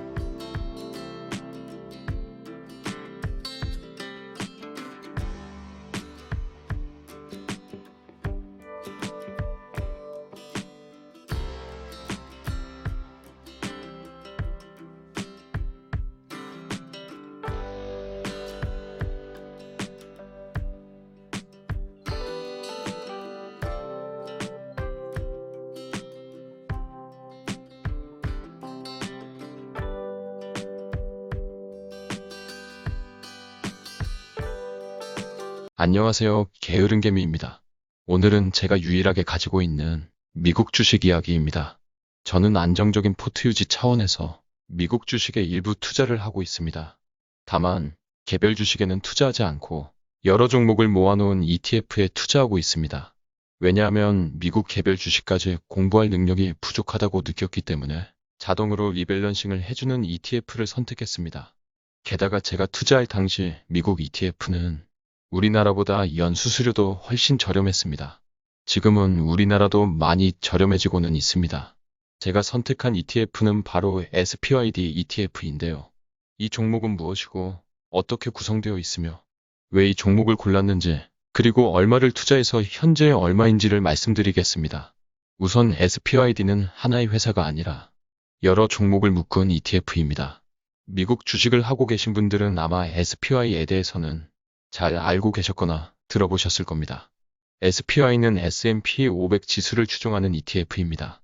종목들을 보면 애플, 마이크로소프트, 아마존, 페이스북, 알파벳, 버크셔, 테슬라, 엔비디아, JP모건 등 시가총액이 높은 우량주들이 포진하고 있습니다. SPY 500개 종목 중에서 배당률이 높고 시가총액이 일정 이상이고 유동률도 높은 80개의 종목을 모아놓은 ETF가 끝에 배당을 뜻하는 D를 붙인 SPYD입니다. 들어본 법한 시게이트, 엑손모빌 등도 있지만 많은 종목들이 생소합니다. 금융주, 리츠, 부동산, 에너지, 소비재 등 전통산업군이 많이 포함되어 있습니다. 그리고 SPY와는 다르게 거의 동일 비중으로 구성되어 있음을 알 수 있습니다. 한 두 종목에 흔들리지 않는 안정감을 중요시하는 사람에게 안성맞춤입니다. SPYD와 많이 비교하는 종목이 SPHD입니다. 제가 SPYD를 투자하면서 제일 많이 듣는 이야기가 왜 SPHD를 선택하지 않았냐는 질문인데요. 우선 SPHD에 대해서 알아보겠습니다. SPHD도 S&P 500개 기업 중 배당 수익이 높은 기업으로 변동성이 적은 50개 기업에 투자하는 ETF입니다. 구성 종목은 SPYD와 유사합니다. SPYD와 다른 점을 비교하면 SPHD의 장점은 매월 나누어서 배당을 준다는 점이고 단점은 수수료가 0.3%로 비싸다는 점입니다. 이제 제가 왜 SPYD를 매수하는지 아시겠죠? 바로 수수료 때문입니다. SPYD의 수수료는 0.07%로 매우 저렴합니다. 수수료 차이가 4배 이상 납니다. 1억을 10년 투자한 경우 SPHD는 수수료로 300만 원이 나가고 SPYD는 수수료로 70만 원이 나가는 것입니다. 매월 일정 금액의 생활비가 필요하지 않는 이상 분기 배당만으로도 충분하다고 생각합니다. 저는 20년 8월부터 SPYD를 분할 매수하기 시작했고 지금까지 1,500만 원의 원금을 투입하였습니다. 이후 받은 배당금은 모두 SPYD에 재투자하여 현재 487개를 모았고 평가 금액은 2,671만 원으로 1,171만 원의 수익을 보이고 있습니다. 그동안 20년 9월부터 3개월마다 배당을 받았습니다. 작게 들어온 분기는 51달러, 많이 들어온 분기는 260달러를 받았습니다. 그동안 모두 1,183달러를 배당으로 받았습니다. 앞으로도 SPYD로 받는 배당금은 계속해서 SPYD를 모아가며 복리 효과를 극대화할 예정입니다. 과거 3년, 5년의 짧은 기간의 백테스트로 SPY나 SPYG처럼 성장주가 낮다고 말하는 분들이 훨씬 많습니다. 하지만 벤저민 그레이엄, 존 보글, 제레미 시겔, 켈리 라이트 등이 설명한 데이터와 이론이 저에게는 더 합리적으로 보입니다. 짧은 과거가 모든 미래를 말하지는 못합니다. 그리고 이 세상에 확실한 것은 없습니다. 참고로 저는 개인이 절대로 투자하지 말아야 할 종목이 TQQQ, SQQQ처럼 레버리지 ETF 파생 상품이라고 생각합니다. 이런 종목은 투자 시장에서 사라져야 합니다. 이런 종목들은 투자라는 이름을 씌워놓은 덫입니다. 횟수를 늘리면 무조건 질 수밖에 없는 게임입니다. 우리는 건전한 투자자로서 확률이 조금이라도 높은 쪽에 베팅을 하는 것이 돈을 버는 가장 합리적인 방법이라고 생각합니다. 물론 주식시장을 도박이나 투기의 대상으로 생각하고 도 아니면 모식으로 한 방을 노린다면 어떤 투자도 가능하겠지만요. 지금까지 게으른개미였습니다.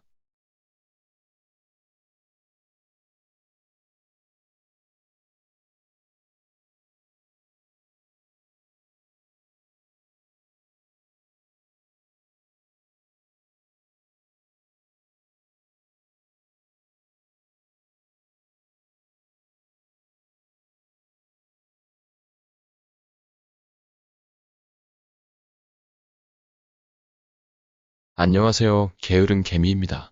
이번에는 가치 투자를 지향하는 투자자들이 제일 많이 모이는 인터넷 카페인 가치투자연구소의 가치투자 현인들은 어떤 종목들을 보유하고 있는지 한번 분석해 보았습니다. 분석 방법은 다음과 같습니다. 22년 3월 말 이후 계좌를 공개하신 분들 중에서 좋아요를 15개 이상 받으신 총 15명의 보유 종목을 분석하여 과연 가치투자 현인들은 어떤 종목들을 계좌에 담고 있는지 분석해 보았습니다. 수량이나 금액은 조건에 넣지 않았기 때문에 적은 수량이나 금액을 가지고 있더라도 일단 보유하고 있으면 한 번으로 카운트하였습니다. 본 작업은 모두 간해수공업으로 제가 직접 한 땀 한 땀 엑셀로 작업하였습니다. 그럼 결과를 살펴보겠습니다. 15명 중 1명이라도 보유한 종목은 모두 164종목이었습니다. 이 중 1명만 보유한 종목은 114종목이었고 2명이 보유한 종목은 25종목이었으며 3명이 보유한 종목은 21종목, 4명이 보유한 종목은 2종목, 5명이 보유한 종목은 2종목이었습니다. 그럼 2명이 보유한 종목부터 공개하겠습니다. GSO, SPR, 나이스정보통신, 농심홀딩스, 다나와, 동원개발, 메커스, 삼성전자우, 삼성카드, 아세아시멘트, 영원무역홀딩스, 이크레더블, 진양홀딩스, 코리알리, 코엘패션, 한국자산신탁, 한솔재즈, 현대건설, 현대차사무비, 현대해상, 휴스틸입니다. 대부분 익숙한 종목인데 메커스처럼 처음 보는 종목도 있네요. 다음으로 3명이 보유한 종목입니다. HD현대, JB금융지주, KG이니시스, 평, NH투자증권우, 세, 고려신용정보, 금호석유, 노바렉스, 대신증권우, 동국제약, 맥커리인프라, 메리츠금융지주, 미래에셋증권유비, 부국증권우, 삼성화재우, 아세아제지, 이마트, 이베스트투자증권, 하나금융지주, 코텍입니다. 코텍은 조금 생소하네요. 다음으로 4명이 보유한 종목입니다. 더네이처홀딩스, 메리츠증권 2종목입니다. 4명이나 보유한 종목이니 간단히 살펴보겠습니다. 더네이처홀딩스는 내셔널 지오그래픽 등 의류와 자파와 판매업을 하고 있으며 시총이 5천억에 21년 순이익이 583억으로 PER이 10 이하로 저렴한 편이지만 배당률은 0.6% 정도밖에 되지는 않네요. 메리츠증권은 작년부터 적극적인 자사주 매입 등 주주 친화 정책으로 주가가 급등한 메리츠 3총사 중 한 종목으로 아마 많은 분들이 잘 아실 겁니다. 그럼 마지막으로 5명이 보유한 종목을 살펴보겠습니다. 5명이 보유한 종목은 신영증권과 한국금융지주입니다. 둘 다 대표적인 저평가 종목입니다. 두 종목 모두 낮은 PER과 낮은 PBR, 고배당의 안정적인 종목입니다. 지금까지 나온 종목들을 살펴보면 일반적으로 많이 사는 종목과는 많이 다르다는 점을 알 수 있습니다. 카카오, 네이버, 셀트리온처럼 주변에 많이 가지고 있는 종목들은 보이지 않네요. 여러분이 가지고 있는 종목과 비교해보면 어떤가요? 여러분이 보유한 종목과 많이 겹치시나요? 자신의 성향이 가치 투자자라면 아마도 많은 종목이 겹치지 않을까 생각합니다. 이 종목들이 정답이 아닐 수도 있고 이 종목들만이 답은 아니기 때문에 너무 심각하게 볼 필요는 없습니다. 그냥 가볍게 재미로만 봐주시기 바랍니다. 지금까지 게으른개미였습니다.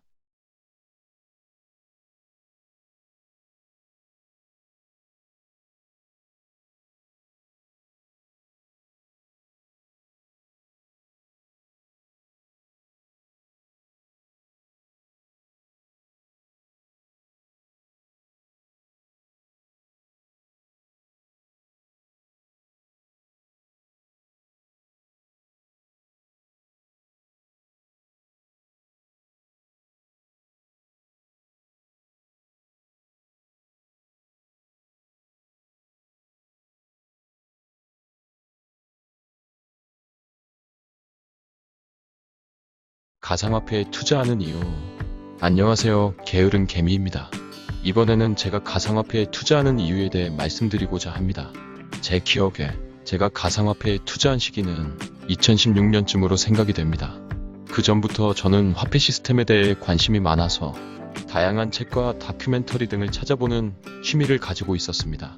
공부를 하면 할수록 저는 현재 자본주의 체제는 매우 불안정하다는 생각을 가지게 되었습니다. 특히 현재 화폐 체제에 대한 불안감을 가지고 있어야 한다고 생각을 가지게 되었습니다. 서양이든 동양이든 과거부터 인류는 금의 가치를 부여하였습니다. 금은 희귀하면서도 강하고 반응성이 매우 낮기 때문에 수백 년, 수년 천이 지나도 녹슬지 않습니다. 철은 녹이 슬고 돌은 어디에나 너무 많이 있으며 조개 껍질은 쉽게 부서져 버립니다. 금과 은보다 돈으로서 역할을 하기에 적당한 물질은 없었습니다.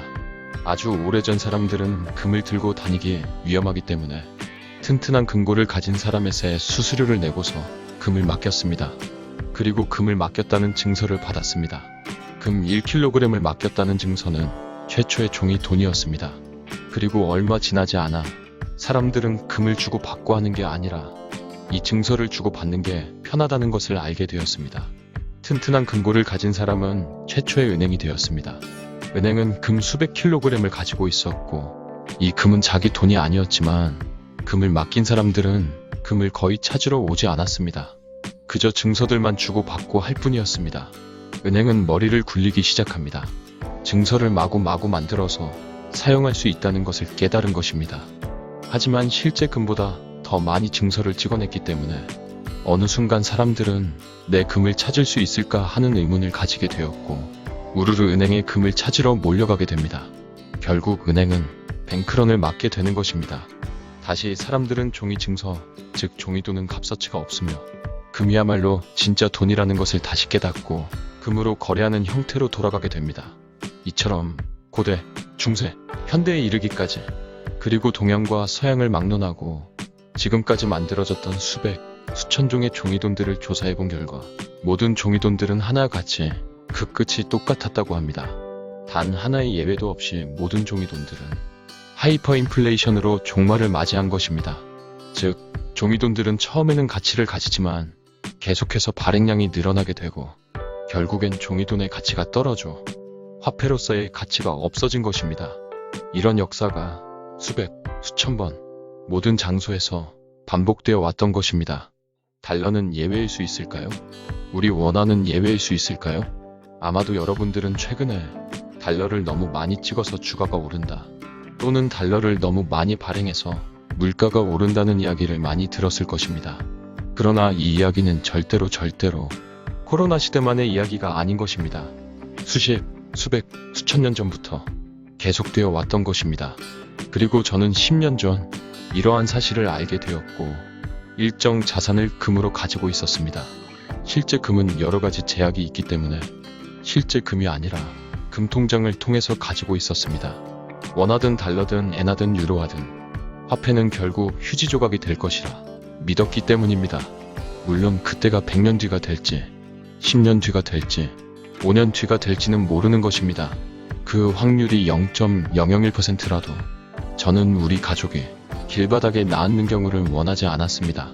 저는 그런 경우를 방지해주는 보험이 필요했을 뿐입니다. 우리가 보험을 드는 이유는 무엇입니까? 낮은 확률이지만 큰 병에 걸리거나 큰 사고를 맞을 경우 나와 가족의 남은 삶이 고통스러울 것이기 때문에 이를 대비하고자 작은 돈을 잃는 셈치고 투입하는 게 보험입니다. 화폐 체제가 어떻게 변할지, 화폐 가치가 어떻게 하락할지 이에 대한 대비로 금을 일부 가지고 있었던 것이죠. 그러던 중 가상화폐라는 것을 알게 되었고 가상화폐 중 비트코인과 이더리움 정도는 금을 대체할 수 있다고 생각했습니다. 왜냐하면 화폐가 무엇인지 화폐에 대해 알고 있었기 때문에 금을 대체할 수 있다고 생각할 수 있었습니다. 우리가 달러나 원화를 가지고 가치 있는 여러 물건을 살 수 있는 이유가 무엇일까요? 사람들이 이 종이돈을 가지고 다른 물건으로 바꿀 수 있다는 믿음 덕분입니다. 물론 이 믿음은 나라가 보장할 것이라는 믿음이 있기에 가능한 것입니다. 화폐라는 것은 결국 사람들이 가치가 있다고 믿는 게 화폐가 될 수 있습니다. 이미 비트코인과 이더리움은 전 세계 누구나 가치에 대해서 인정하고 있었고 해킹에 의해 가치가 훼손될 가능성이 없으며 정해진 수량이라는 희소 가치가 있었습니다. 기존 화폐가 무한정 발행량을 늘림으로써 화폐의 가치가 계속해서 희석되는 문제를 가상화폐는 해결해 주었습니다. 지금은 가상화폐가 수천 종이 넘습니다.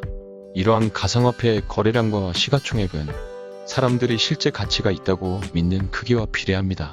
그래서 저는 시가총액이 가장 큰 비트코인과 2위인 이더리움을 보유하고 있습니다. 주식도 부동산도 모두 물가 상승을 방어하는 역할을 해주기 때문에 약 5% 내외 정도의 비중을 보험 삼아 가지고 있습니다. 저는 비트코인과 이더리움에 관한 전문가가 아닙니다. 기술적 원리에 대해서는 잘 알지 못합니다. 다만 스스로 공부한 결과 위와 같은 결론에 이르렀고 불확실한 미래에 대한 대비를 하고 있을 뿐입니다. 만약에 확률은 낮겠지만 10년, 20년 안에 이런 상황이 오면 어떨까요? 경제 둔화로 달러, 유로화, 원화와 같은 기존의 화폐가 무한정 발행되어 물가가 급상승하고 월급은 물가보다 적게 상승하여 사람들의 소비가 줄어듭니다. 소비 감소와 더불어 질병이나 인구 고령화 또는 저출산 등으로 인구가 감소하면서 매년 경제 성장률은 마이너스를 보이고 우리가 알고 있는 회사들도 절반 이상이 사라질 수도 있습니다. 비트코인의 발행량은 점점 줄어들고 보유자의 사망 또는 암호키 분실로 비트코인의 유통량은 더더욱 줄어들면서 희소 가치가 점점 부각될 수 있습니다.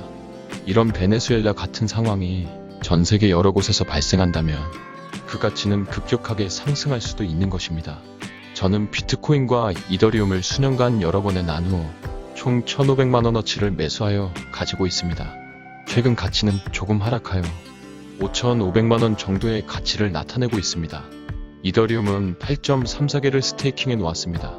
스테이킹이란 쉽게 말해 정기예금과 같습니다. 매년 5% 정도의 이자를 이더리움으로 받게 됩니다. 저는 제가 급한 돈이 필요하지 않는 이상 제가 가지고 있는 비트코인과 이더리움을 10년이고 20년이고 팔지 않고 보유할 생각입니다. 그렇기 때문에 급락이 오거나 조정이 오더라도 별로 감정의 변화가 없습니다. 이런 상태에 이르러야 작은 수익의 매도 버튼을 누르지 않을 수 있습니다. 미래는 어떤 세상이 올지 모릅니다. 현재 자본주의라는 이 제도도 수만 년 인류사 중에 고작 100년, 200년밖에 되지 않은 제도입니다. 영원할 것처럼 보이는 이런 제도도 언제 어떻게 바뀔지 모른다고 생각해야 합니다. 지금까지 제가 왜 가상화폐에 투자하고 있는지에 대해서 말씀드려 보았습니다. 짧은 식견을 가진 자의 어설픈 생각일 수도 있으니 그냥 이런 생각도 있구나 정도로만 여겨주시면 감사하겠습니다. 지금까지 게으른 개미였습니다.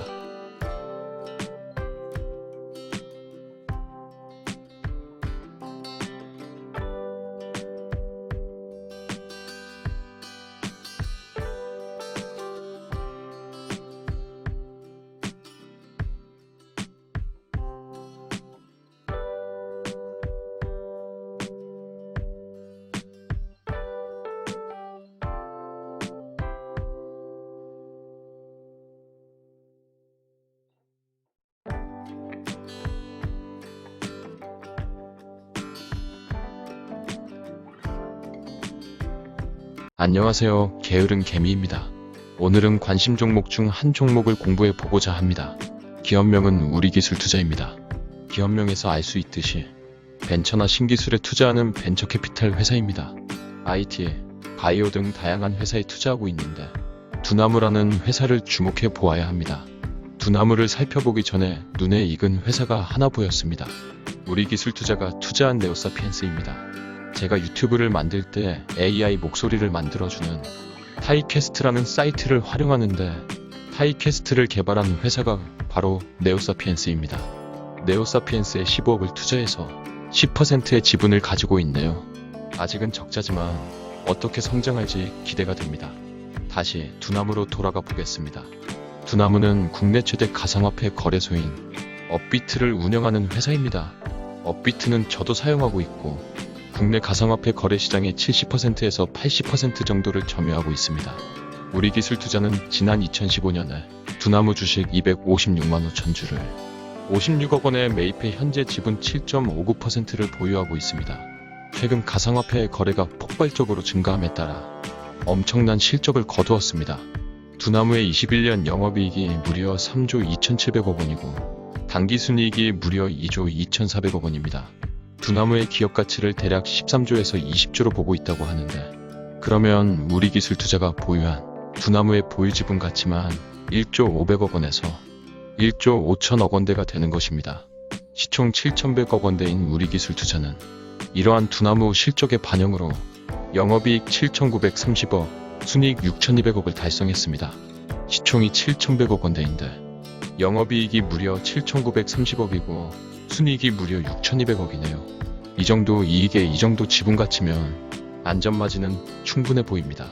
안타깝게도 지금까지 배당은 주지 않았습니다. 업종의 특성상 어느 정도는 이해되는 부분입니다. 투자금을 늘려야 더 많은 곳에 투자를 하고 이를 통해 이익의 증가를 노리는 업종이니까요. 그런데 최근 좋은 뉴스 기사가 하나 보였습니다.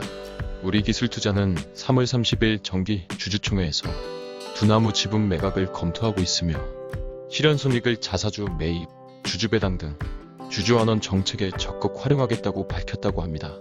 이런 이유로 우리기술투자를 17번째 5위 종목으로 선정합니다. 오늘 4월 21일 종가인 8,450원에 1억 원어치를 매수하였다고 가정하고 내년 4월 20일 종가로 평가해 보겠습니다. 이 정도면 충분히 투자할 만한 가치가 있다고 느껴서 저는 배당금의 일부를 투자 시작하였습니다. 가격이 내려갈 때마다 조금씩 늘려갈 생각입니다. 가격이 오르면 가지고 있는 수량이 조금이더라도 내가 산 종목이 오르면 그건 그거대로 좋은 일이지요. 아무리 좋은 종목을 발견했더라도 급한 마음을 가질 필요는 없습니다. 그보다 더 좋은 종목은 또 있기 마련입니다. 더닝크루거 효과라고 들어보셨나요? 조금 알고 있는 사람은 확신에 차이 있고 알면 알수록 내가 모르는 부분이 많다는 생각에 확신이 점점 줄어들며 전문가가 되어서도 너무 많은 것을 알기에 확신은 중간밖에 되지 않는다는 재미있는 연구 내용입니다. 아무리 좋아 보여도 보수적으로 투자해야 하는 이유가 아닐까 합니다. 지금까지 게으른 개미였습니다.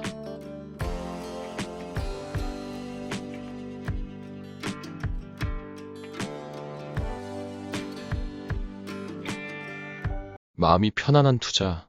안녕하세요. 게으른 개미입니다. 여러분은 마음이 편안한 투자를 하고 계십니까? 아니면 하루하루 급변하는 주가에 안절부절하지 못하고 계신가요? 마음이 급하면 자주 매수하고 매도를 반복하게 됩니다. 나만 뒤처지는 것 같고 내가 사지 않고 지켜보던 다른 종목만 올라가는 것 같습니다. 뉴스의 상한가 종목을 보면 저번에 살 걸 하는 껄무새가 되어 있고 항상 옆 사람이 산 주식만 올라가는 것 같습니다. 모두 회사 자체에 집중하지 않고 하루하루 변하는 주가에 민감했기 때문입니다. 내가 산 주식은 회사의 지분을 산 것입니다.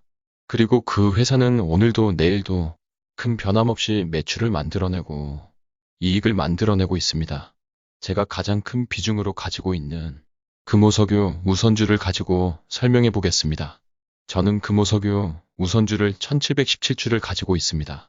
금호석유가 발행한 전체 주식수는 자사주를 제외하면 2807만 496주입니다. 즉, 저는 금호석유의 지분 0.00611674%를 보유하고 있습니다.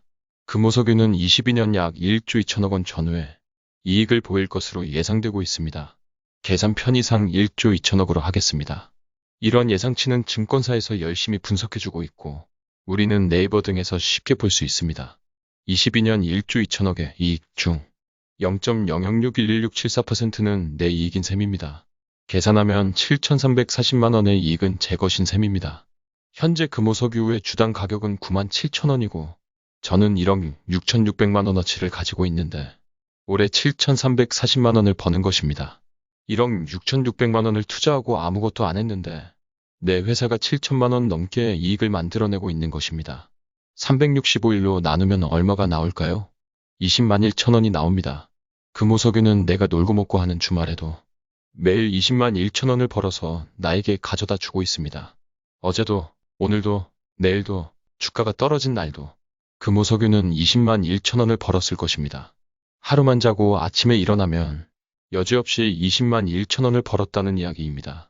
금호석유 자체가 워낙 가격 대비 수익이 훌륭한 데다 우선주가 본주보다 훨씬 저렴하기 때문에 효과가 누적된 것입니다. 마음이 편해지지 않습니까? 이렇게 생각하면 주가가 오르든 내리든 마음이 편안한 투자를 할 수 있습니다. 이는 금호석유만 해당하는 게 아닙니다. 돈을 잘 벌고 있는 모든 주식에 해당하는 말입니다. 돈을 잘 벌고 있는 주식, 이게 핵심입니다. 1년간 벌어들이는 수익이 영원히 자기 시가총액의 20%인 종목이 있다면 PER가 5인 셈입니다. 이는 1억 원어치 주식을 사면 매년 2천만 원을 벌어주는 셈입니다. 세상에 이런 주식이 어디 있냐고요? 놀랍게도 한국 주식시장에는 널려 있습니다. 심지어 PER이 3도 안 되는 종목도 많습니다.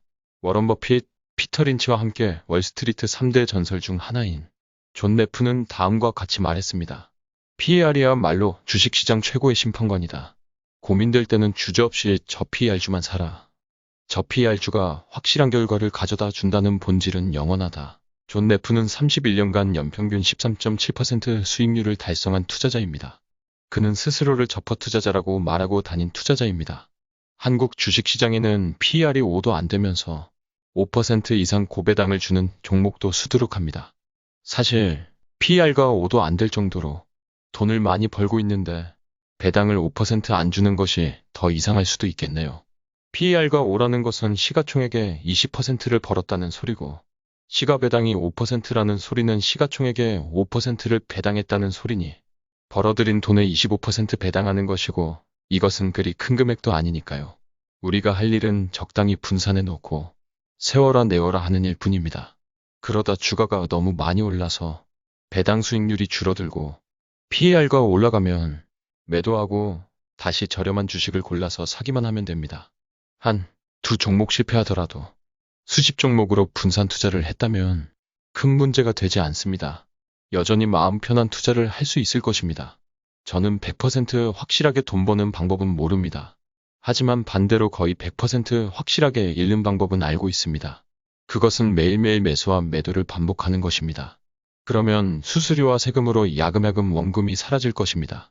카지노의 딜러가 돈을 버는 것과 마찬가지입니다. 한 번의 딜은 성공할 수 있어도 100번, 1000번, 10,000번 반복하면 모든 돈은 딜러가 가져가게 되어 있습니다. 매수와 매도를 줄이려면 마음이 편안해야 합니다. 주가를 생각하지 말고 회사가 오늘 얼마를 벌었는지를 생각하면 좀 더 편안한 투자를 할 수 있을 것입니다. 지금까지 게으른개미였습니다.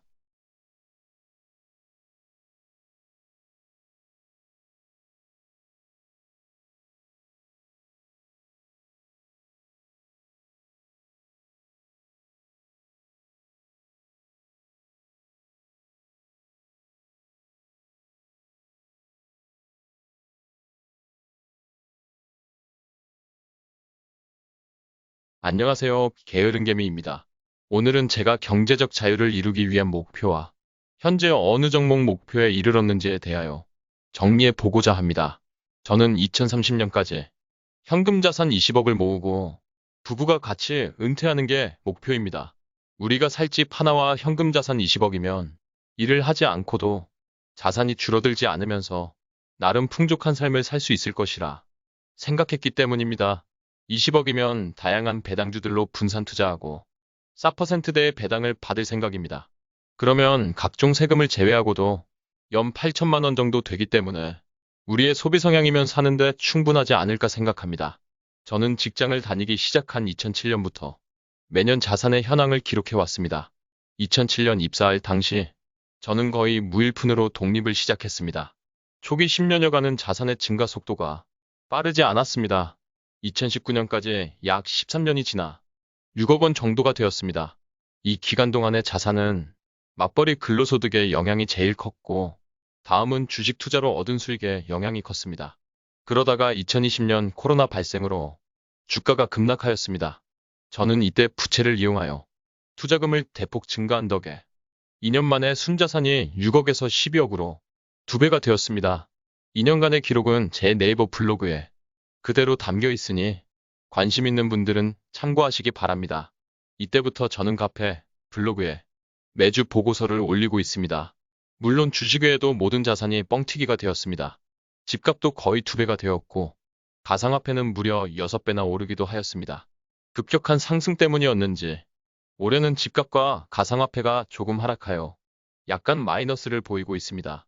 현재 기준으로 자산 구성을 보면 부동산이 44%, 주식이 42%, 가상화폐가 5%, 기타 자산이 9% 정도로 대부분 자산은 부동산과 주식이 차지하고 있습니다.